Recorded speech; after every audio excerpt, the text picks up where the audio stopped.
तेरा मन लाजे गुरु दर्शन ताई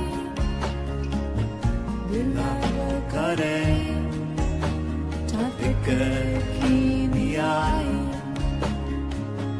विकाना उतरा शांत न आगा इन दर्शन संग प्यारे जियो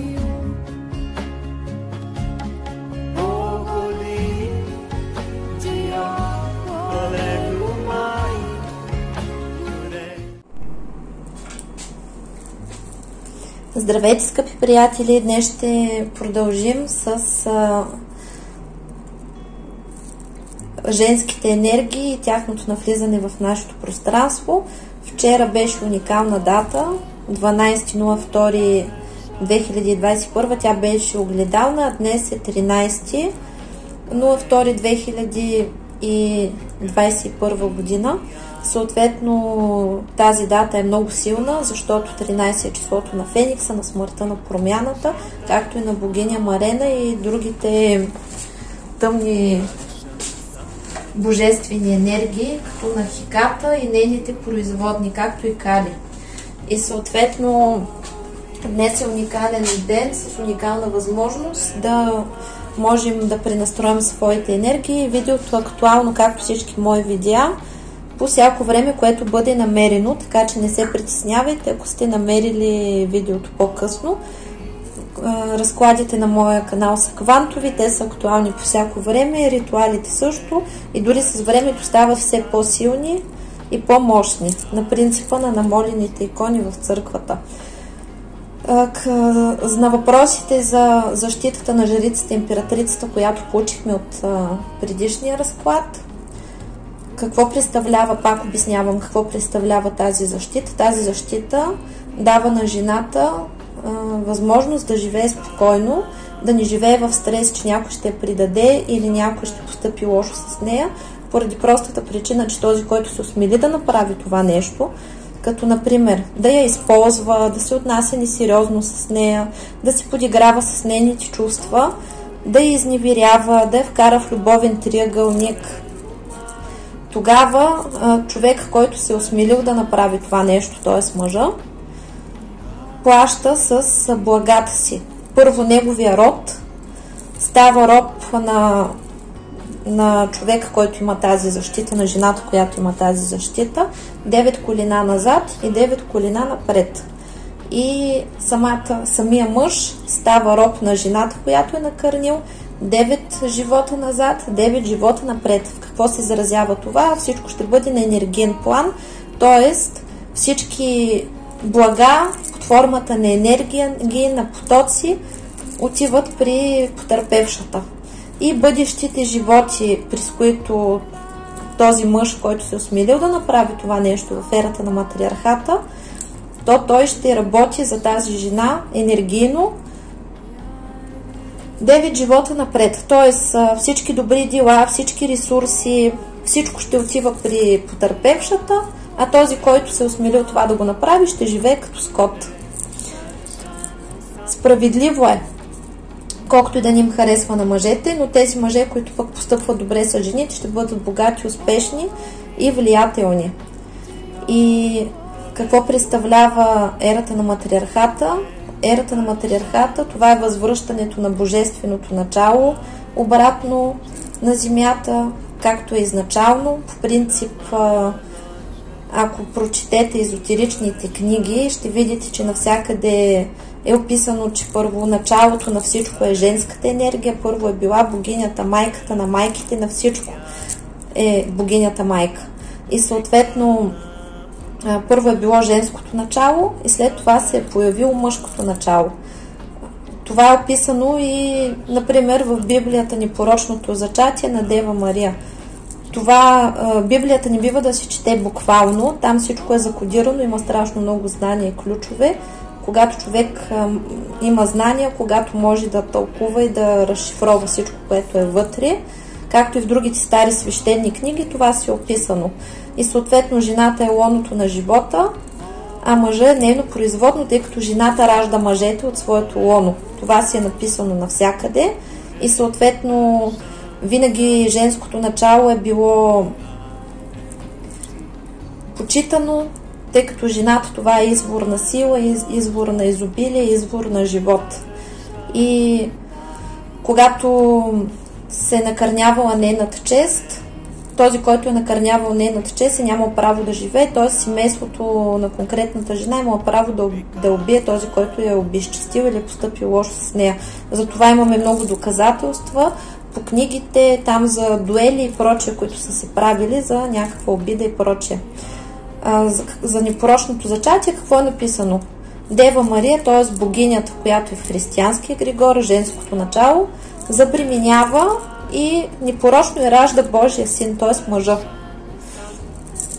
Там от духа забременява, т.е. не от мъжа. Първо е била жената, духа и след това се ражда сина. Така че, колкото и да е неприятно на някои мъже, това са фактите. И ако искат да бъдат успешни, ще им се наложи да започнат да уважават жените.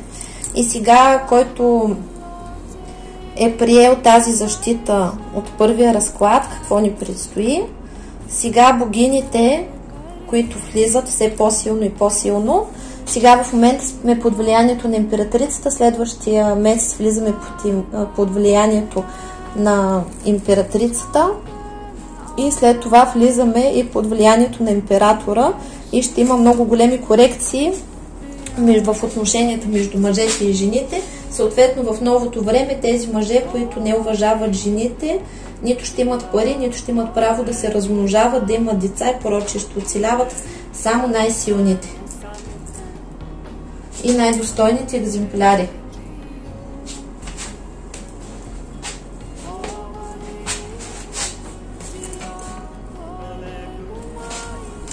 Сега ще изцеляваме мъжкото и женското начало, ще съединяваме и ще усилваме богинята, жрицата и императрицата и през потоците ни дават право да направим следното. Така тече енергията. Всички жени, които са приели защитата на жрицата и на императрицата, искат до себе си истински партньор, от когото да не им се налага да се пазят, на когото да могат да разчитат, мъж, който е като скала, достоен и честен. Те получават също следната енергетика. Влиза женската енергетика в нашето пространство и започва да сканира нашите енергоинформационни данни и се намират всички наши бивши партньори, които са се гаврили и са се подигравали с нас. И се обнулява всичката карма. Тъй като всичко трябва да е справедливо, обнулява се всичката карма и се притегля. Там, където има излишък, където мъжа е превишил своите правомощия, прикалил е от кармична гледна точка и е направил повече неща и не е обнулил дълга, а е задлъжнял, този мъж плаща. Как ще плаща, вижте си ли ще решат. И богините. Ще плаща естествено с права, блага, способности и прочее. Всяка женска сълза се заплаща. И ние сега стартираме с богиня Изида, която ни дава цветето на живота, за да изцелим тези отношения. Както казахме, нашето минало вече става наша сила. Получаваме изцеление от всички травми, които сме получили в любовен аспект.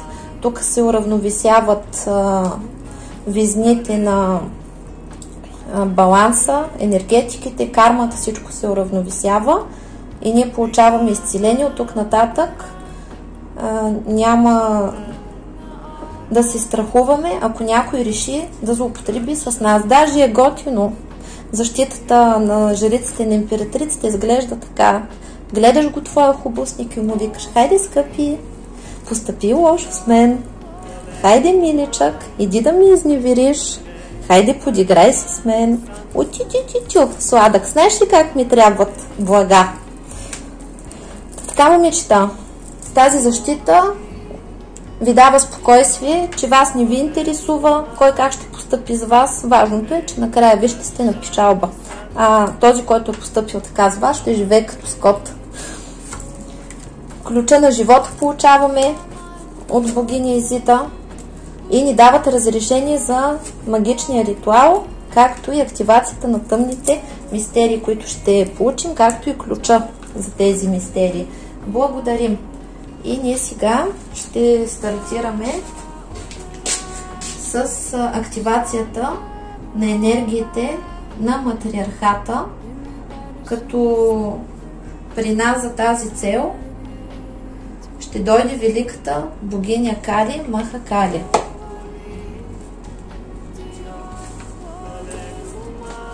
Пригответе се и заемете удобна позиция, като поставете ръцете си така отгоре, да са с отворени длани, без да кръстосвате ръцете и краката. Готови ли сте? Който не е готов, да пусне на пауза, за да се приготви да му е удобно и комфортно. И получаваме изцеление и инициация от великата богиня Кали. Отваря се портала на великата богиня Майка. През него пред нас се спуска великата и прекрасна майка и защитничка на всички жени. Богиня Кали Махакали. Започва епохата на великият матриархат. Започва възраждането на великото женско начало и поруганото женско достоинство. Сега започва възстановяването и изцеляването на женското и мъжкото начало. Проистича сканиране и обнуляване на кармата и разрушаването на кармическите възли. Обнуляване на кармическите отношения и дългове. Всичко става равно. Изчиства се всичкия негатив. Аз съм Кали, Махакали. Аз съм карма и освобождение.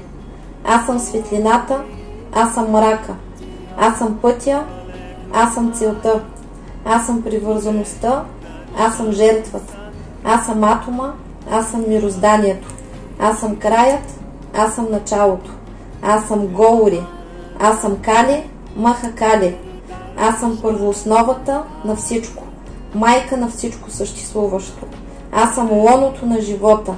Аз съм жена. Аз съм тук, за да възродя обратно жената като богиня, която бе тъпкана векове.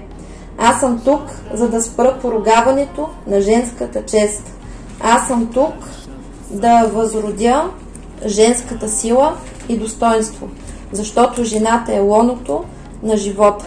Майка, сестра, баба, жена, девойка, това все са жени, даряващи грижа, ласка и живот. Жената напуска дома си, за да последва мъжа в неговия дом. Посвещава му любовта и живота си. Дарява го с вярата си. Износва новия живот в лоното си. Дарява на семейството си цялата си любов. Жената дарява живот, изобилие, просперитет. Тя е силата на съзиданието и творението, когато я обичат и почитат.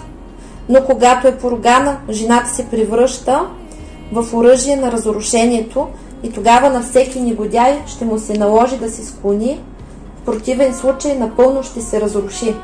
Във всяка жена е скрита разрушителката, която със сълзите си, мъката си, с унижението си унищожава всеки мъж, който се е осмелил да поругае нейната чест. В този момент проистича сканиране и се приглеждат всички ваши отношения с мъже. Намира се всеки, който ви е убивал като жена, който ви е предавал и наранявал. Всички тези, които са убивали женското самоуважение, които са се подигравали с вашата вяра и вярност. А този, който разбива вярата на жената и вместо да я защитава, обгрижва и почита, както е по изначалния договор, този, който използва чувствата и енергията на жената и се подиграва с нейната чистота и любов, той не заслужава да бъде мъж и да живее като мъж. Не заслужава слава, богатство, сила и здраве. Не заслужава да бъде мъж и това право му се отнема, докато не си го заслужи отново. А до тогава подобен мъж се лишава от потенция, поколение, финанси, успех и здраве. Той ще води мизерен и нещастен живот, докато не се осъзнае и не се преклони пред величието на великата божествена жена. Жената е първоосновата на всичко. Тя владее безусловната любов и безусловната преданост към мъжа, в който вярва и обича. Мъжът е този, който поема отговорност за жената и следва дълга си да й пази вярност. Само такъв мъж може да следва жената. Мъж, който почита и уважава жената, е мъж. А този, който я тъпче и унижава, използва и предава, това не е мъж, а изрод. Мъжът е този, който води жената по пътя на светостта, а този, който принуждава жената да върви по разрушителните пътеки, това не е мъж, а изрод. Мъж е този, който използва ресурсите на жената за нейното процветание, а този, който я използва, разрушава и разпилява нейните ресурси, не е мъж, а изрод. Мъж, който кръвопийства от труда и чувствата на жената, не е мъж, а изрод. И когато има такъв мъж до жената, то тя няма мъж и подобен мъж се наказва и се унищожава, ако не приеме да се трансформира в мъж. Мъжа и жената заедно изпълват света с благодат и двамата са равни. Мъж, който ограничава свободата на своята жена и не я счита за спътница, а за слугиня, такъв мъж не заслужава да има жена и няма да има. Жена, която се съгласява да търпи подобно отношение, няма мъж, а изрод и е обречена да живее и да страда. На нея ще се наложи да извърви пътя от пълното унижение и разрушение до съзиданието и самоуважението, за да се освободи от оковите и зависимостите. Ще се наложи да умира и да се приражда, докато приоткрие своята същност. На нея ще се наложи да живее и да доказва, че винаги, във всяка епоха, когато бъде разбито женското достоинство, ще дойде Махакали и ще унижи това с всички недостойни мъже. Аз съм Кали, Дева Парвати, Махакали. Аз съм жена. Аз съм мъката, скрита в душата на жените. Аз съм началото на появата на мъжете. И когато тези мъже започнат да оскверняват моята същност, аз се превръщам в оръдието на женските сълзи и мъка. Когато мъжете си играят с любовта на жените, това е неприемливо за мен. Жените раждат мъжете от своето лоно и им дават живот, слава, богатство и изобилие, а същите тези мъже се гаврят с това, използват любовта и вярата на жените и ги захвърлят в пепелта. Това е неприемливо за мен. Жената оставя близките си, напълва дома на мъжа с изобилие и любов. Тя възражда рода и семейството. Жената е началото и края на рода и в този род, където не уважават жените, спират да се раждат мъже и този род се затрива, защото който не уважава жените, не заслужава живот, защото жената е живота. Аз съм Кали, Маха Кали. Аз възраждам женския род. Аз давам разплата за женските сълзи. Аз повеждам и разгръщам матриархата. Аз защитавам всички поругани жени. Аз съм кармата и възмездието. Аз съм закона и справедливостта. Жената беше поругана и аз ще поправя това. Аз съм Кали, Маха Кали. Богиня Кали ви благославя, изцелява от травмите, които сте получили при живота си от мъжкия род и любовта. Издава присъди на всички, които са унижили вашето женско начало и ги наказва. Изцелява чрез вас и всички жени във вашия род от началото до края и ви благославя с женска сила и щастлива женска съдба. Примахва всички негативни сценарии на съперничество, предателство, трети лица и нещастна женска съдба. Изцелява вашето самочувствие.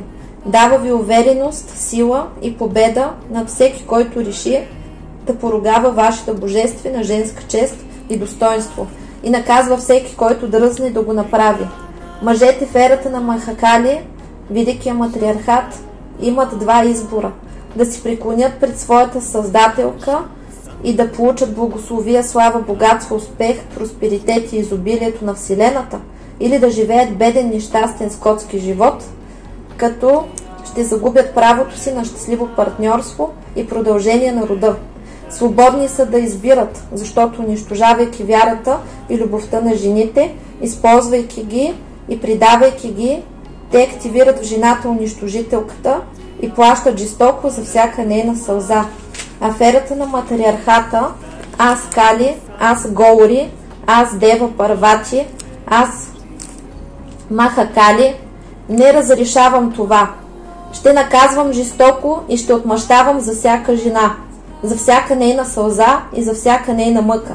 Аз казах, от днес всяка жена е Махакали и всяка жена е защитена. От енергиите на богинята майка и Махакали изгрява звездата на женската сила. Активират се всички кристални ядра, активират се сексуалните енергии, възстановява се щастливата божествена женска съдба, възстановява се ипоностаса на богинята, възстановява се правилната троица, Бог, богиня, човек, майка, баща, дете.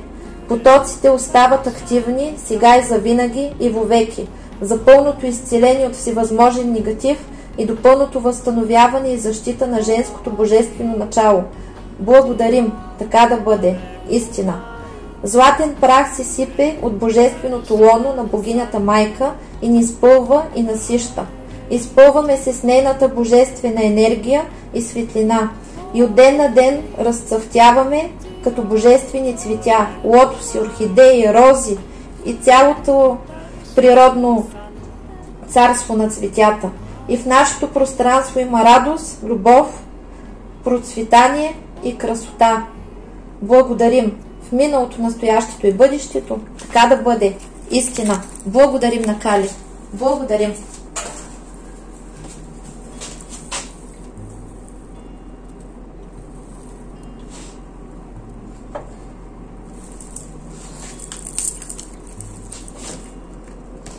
В момента успешно влязохме в изцелителната камера и започва изцелението ни от всевъзможен негатив, от всевъзможни травми и сълзи.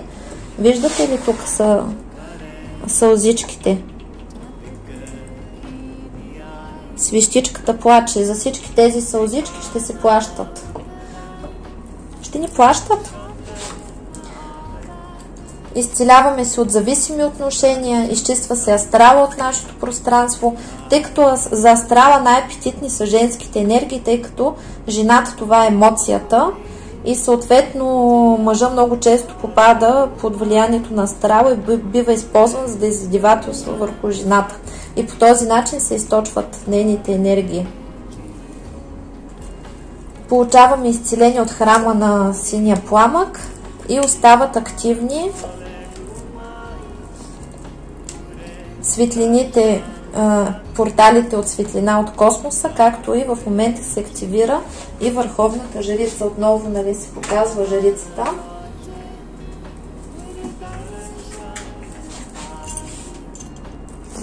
И така, активирам за мен и всички, които ме слушат, божествените потоци на богинята майка.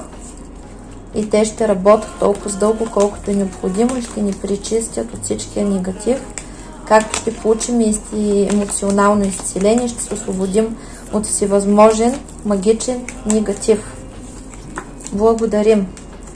Активираме портала на Бога, на мъжкото начало, върху мен и всички, които ме слушат.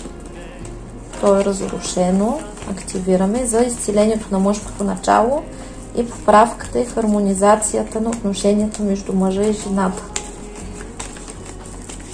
Изцелява се мъжкото начало и вътрешния мъж на всеки.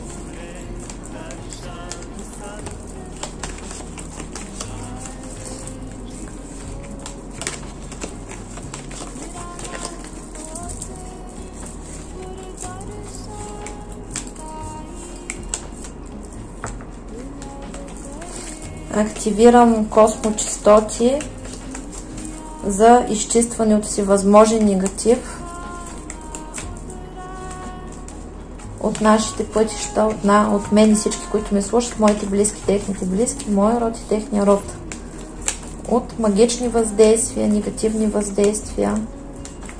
Благодарим. Активирам портала на изчистването на нашите пътища за отварянето на всички пътища и варианти. Този космоенергиен канал от космоса активираме. Благодарим.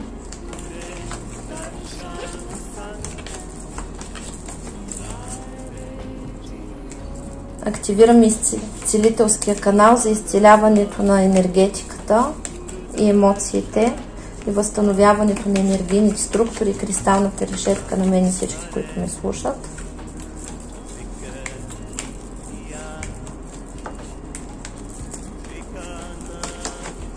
Активирам канала на Висшия съд да сканира и да ни изчисти от всичко.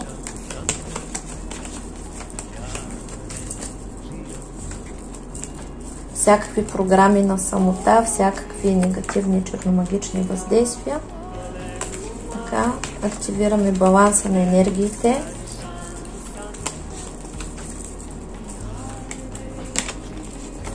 Изчистваме се от страхове.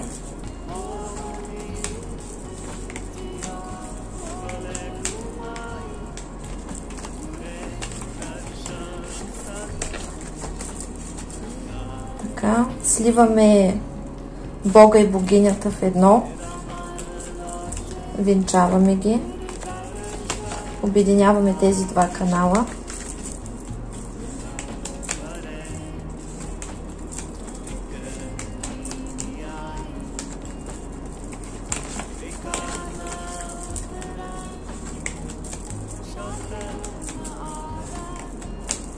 Каналите ще останат активни толкова дълго, колкото е необходимо до пълното изцеление и освобождение в негатив на мен и всички, които ме слушат, на всички нива, на всички тела, на всички жития, бития, времена, измерения, от всички минали животи по рода и сегашния живот. Активираме изцелението на родовата душа.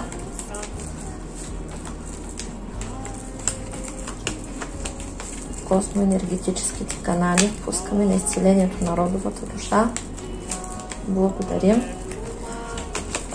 Активираме порталите на господарите на кармата и виолетовия пламък заедно с синия пламък за изчистването на кармични възли и негативна карма върху нас и нашия род. Изчистваме негативните сценарии и облегчаваме своята трансформация.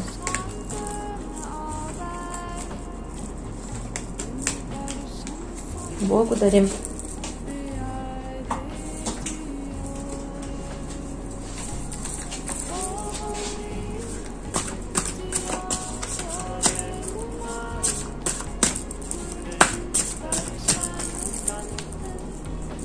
Как ще се променя нашия живот от тук нататък? Възстановява се матрицата на нашата съдба и се заминават завинаги сложните и несериозните отношения от нашия живот. За да можем по-лесно да си пазим, то е ясно, че имаме защита, обаче ние сами също трябва да се научим да си пазим, тъй като от самото начало ние, взаимодействайки, например, с противоположния пол, ние виждаме за какво става въпрос. Много често се правят грешки, когато започваш отношение с партньор, когато ти не одобряваш и смяташ, че трябва да превъзпитаваш и да променяш. И много често, женска реплика е това: аз мислех, че той ще се промени. Това за промяната на човека зависи от самия него. Един човек може да се промени само единствено, ако той самия реши да направи това нещо, и е безсмислено да полагате усилия, енергия, да променяте каквото и да било. Единственият човек, който можете да промените, е себе си. И тук, когато вие виждате, че даден човек не отговаря на вашите изисквания, то е безсмислено да влизате в отношения с него, поради простата причина, че вие, например, не искате питбул, а си купувате хамстер и очаквате този хамстер да изпълнява функциите на питбул или да се превърне някъде в питбул. Как ще стане? Партньорските отношения от самото начало си личат Мъжете още от самото начало си казват за какво става въпрос и наша задача е да бъдем изключително отговорни пред себе си най-вече, да знаем какво искаме и, например, когато един мъж ви каже, че не иска сериозни отношения, обикновено това не значи, че той по принцип не иска сериозни отношения. Когато един мъж така ви каже, обикновено означава, че той точно с вас не иска сериозни отношения. И превода на тази реплика е следната. Точно с теб нямам намерение да навлизам надълбоко, не отговаряш на критериите ми за жена и с теб смятам да си позабавлявам, докато ми изкочи нещо по-интересно. Това е истината. И когато вие се съгласявате да влизате в подобни отношения, то рано или късно този мъж ще изчезне. Много рядко тръгнали несериозно отношения, после стават сериозни. Много рядко. И вие да разчитате на спортния тотализатор, че точно на вас ще ви провърви, е много рисковано и неразумно да се прави това нещо, поради простата причина, че крайният резултат винаги е един и същ – сълзи, мъка и разочарования.